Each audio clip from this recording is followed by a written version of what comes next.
From Super League to Olympic distance to age group world records to Kona. Go longer with the right fuel at the right time with SFuels.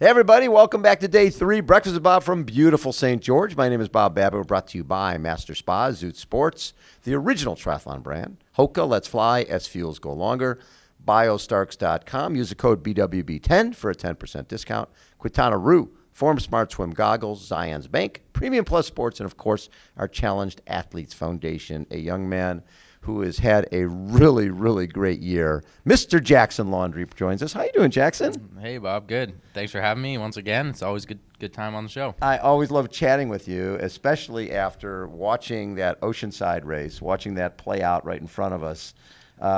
It's funny. I was telling you, I was standing with my wife, and she goes, Jackson's winning this thing. And was that on the start line? Or? No, that was like when the run, and in the run right there, there was Lionel Sanders, there was Rudy Von Berg, there was Alistair Brownlee, defending champion Ben Canute, and you. And she's like, Jackson's winning. I'm sure that was probably going through your head too. It depends when that was on the run, but yeah, that was one of those days that you just feel great and your body responds to everything you ask it to do, and certainly helps when it's a course that suits you and conditions that suit you, and you're feeling confident and you don't feel a lot of negative thoughts going in, and all those things come together. So that was one of those days for sure, but probably took until I probably really thought I was going to win at about 4K to go when I had started to bring Alistair back a little bit, and I thought, he's not going to be letting me bring him back. That's going to be, he's feeling it, so it's time to pounce. It's interesting, and I've chatted with Alistair about this before, is a lot of times when you're, two-time gold medalist, people who are racing them sometimes look at the resume. Mm-hmm. And, it's like, okay, that's Alistair Brownlee. I'm not really supposed to be catching him on the run. But you sort of have to put that on. If you want to be the best, you can't really look at anybody's resume. You sort of have to think, well, there's no reason I can't beat this guy.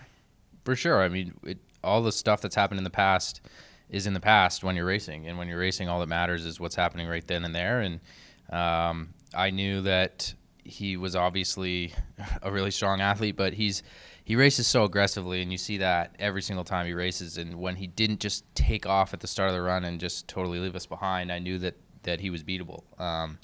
So I kind of kept the hope, and he did put in a move like, I think it was 7K in or something like that, maybe 5 miles in, and it wasn't decisive, and I just thought that I don't think we're seeing for one thing, I don't think we're seeing the absolute A++ Alistair today. He can run a 108 if he has a great day. Right. And so I thought, I'm not giving up on this. I'm just going to keep running my race and see what happens. And I just kind of hung out there 10 to 15 seconds behind him, and even just a little behind Rudy for a bit as well. Yeah. So that was a pretty special day. But also, I guess knowing how he races was helpful because of knowing he's so aggressive and he hadn't just completely taken off was a sort of this thought in the back of my mind, like I can still beat him.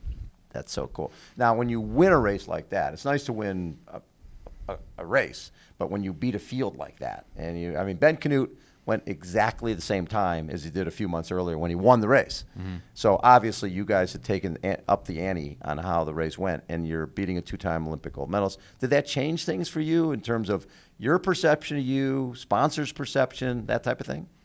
Yeah, for myself, it really just reaffirmed or elevated my belief in myself of what I can accomplish. And I know I can beat the best in the world. And it also this season as a whole has kind of been a learning experience for me of sort of like the level now has gotten to a point where it's hard to know who's going to win. And obviously, the Norwegians are kind of at a bit of an extra level than the rest of us, obviously. But when it comes to the rest of the field, and even I think those guys are beatable here, but yes, you just can't really pick who's going to win. And it comes down to who comes with the best form, who's going to execute on that course, who who is the one who is going to be good in those conditions. Right. So it just sort of put in, and part of that learning was like, winning Oceanside, you just sort of think, okay, I'm going to be at the front all the time now. It's going to be easy. Not actually, but there's those little thoughts that come in your mind. And then you realize, geez, like the very next race was, I think, St. Anthony's, and I got like 7th. And I'm like, this is, it's not just about you're at this certain level and that's always where you are. It's like everyone is so close now that these little differences on the day make a huge difference in your place. So I actually struggled, I feel like, the rest of the season more or less.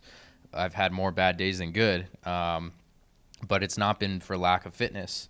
I've kind of, Collins Cup was a bad day. Canadian Open was okay, and I've just kind of made little mistakes here and there, and I've really spent a lot of time learning, like, how can I learn from these mistakes to have a higher chance of having that Oceanside day? Because I'm the same athlete. I'm actually training better than I was then, so I know I can have an even better day than Oceanside here, especially with these conditions in this course. I don't think people understand when you talk about PTO US Open or the PTO Canadian Open, those are really world championship fields. I mean, everybody, because the money it's $1 million prize purse. Yeah. Everybody is there.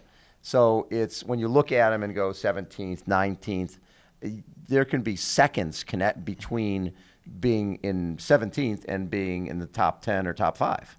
Yeah, it's definitely the Dallas, where I was 17th, the U.S. Open, was probably my better of the two open races. And yeah, it's not that big a difference. Is a couple minutes from like the top 10, and what I would call was a pretty bad day for me, and I didn't feel strong. I didn't have a good bike. Right. And also a course that I would say doesn't suit me. It's opposite of Oceanside. It's hot, flat, and I like cold and hilly. Right. So you take all those things into account, and you're like, well, you know what? On a good day, even in the conditions that aren't my favorite, I could have still been top 10. And you gain some confidence from that, because if you can be competitive even on a day that's not your best day, then you just try for your best day, and then you see what you can do. What I enjoy is watching athletes who like the challenging courses. What's great about Oceanside, you go out through the surf, and then you come into the bay. Then the bike ride, which most people are not allowed to ride on except on race day. There's some really good climbs out there, 3 pretty brutal climbs. Oh, yeah. And then the run, I think people underestimate, because you're running on concrete, which beats the crap out of you. And there's a couple of punchy climbs going up that pier, and then the Wisconsin Street or whatever that is. Yeah. That's brutal as well. Here, you've had, last year you were 5th at the World Champs here in St. George. You were 5th in the earlier race during the year. You've been 3rd here in 19, 8th here in 17. So this is a Jackson Laundry course. This is something that you can excel on. Absolutely. I mean, maybe it doesn't make a whole lot of sense to most people, but I can always actually produce more power on a hilly course. Even average power is higher for me on a hilly course, and I don't know exactly why that is, but it's always been the case. So for me, this is my course. Like you said, I've raced here 4 times. Every single time has been my best or among my best races of the year. Like in 17 when I was 8th, that was my second ever 70.3. Right, you're just getting started. Yeah, I came out and finished 8th against a ton of guys who were way more. Like, I think I passed Sam Appleton in the last, mile or something. He was having an off day, obviously, but I've always been able to rise to the challenge on this course. And the really interesting thing for me this year is it's usually pretty warm here. Like, it's not been too crazy, but now it's cold, and I love the cold. You're Canadian. So, come on now. Yeah, I you mean, better love the cold. It's going to be nice and cold, and people are worried about that, and I'm excited for that. Oh, of course. Some of my first experiences with endurance sport was running cross country, and it's always in the fall, and it can be like November, freezing cold and snowing, and we're running our 5K or whatever, depending on the age we were, and that's what I'm used to. That's how I learned to push myself in athletics, is running hard in the cold. So. Well, and what's cool here is you'll be coming out of the water, and the water will probably be 20 degrees Fahrenheit warmer than the air. Yeah. So a lot of people are going to be shivering coming out of the water and trying to figure out what to put on. Do you put anything on? Or you're just like, hey, I live in the cold. I'm a polar bear. No big deal. Yeah, I'm probably not going to do any kind of insulation. I'll probably do gloves and maybe just tape over the vents in my shoes to keep my feet a little bit warm. And aside from that, you're going to be cold. The first 20 minutes are going to feel cold. The air will dry, or the water will dry up, and be feeling You'll great. be fine. Yeah, it'll be feeling Come awesome. on now. People are talking about all this different stuff. They're going to Yeah. put tights on. They got socks they've cut to use them as arm warmers. Yeah, not for me. I think I like feeling cold. You just got to push yourself harder to stay warm, right? Exactly. And then, so the rest of your Mount Tremblant, you got 3rd and 4th at Chattanooga. Those are all good races as well.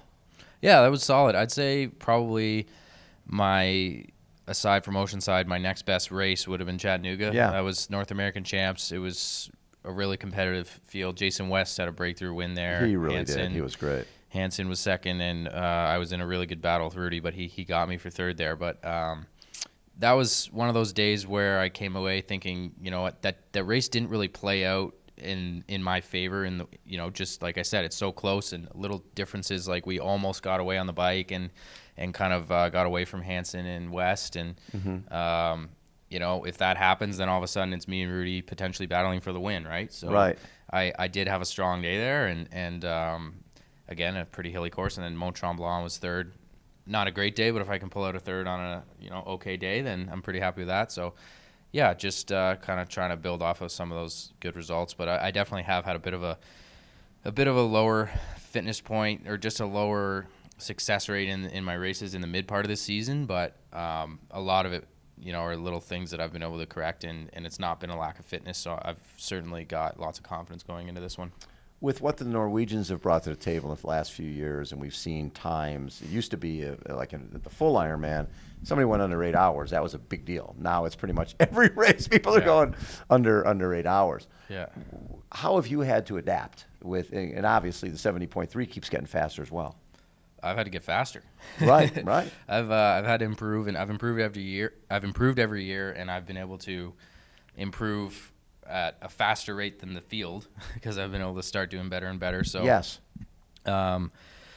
it's really tough, but you look at what your competition's doing, and you push yourself to do the same and to improve. And really for me, the big change I've seen is the average run times are coming way down for sure, and just the level on the bike. Like, it's harder to see on the bike because times aren't necessarily as like a flat course, everyone goes fast, but just the level that guys are pushing it on the bike, especially young guys like Magnus Ditlev, Sam Long, Fred Funk is super strong. Like there's these guys who are just so strong that you have to focus your riding and your training, or else you're just not going to be competitive in a world championship because you can't keep up. Like they're pushing huge power, and you just have to up your level and up your focus on the bike, and trust that it's going to translate as well to the run, because if you're more fit on the bike, you get to the run and you just have a little bit more left.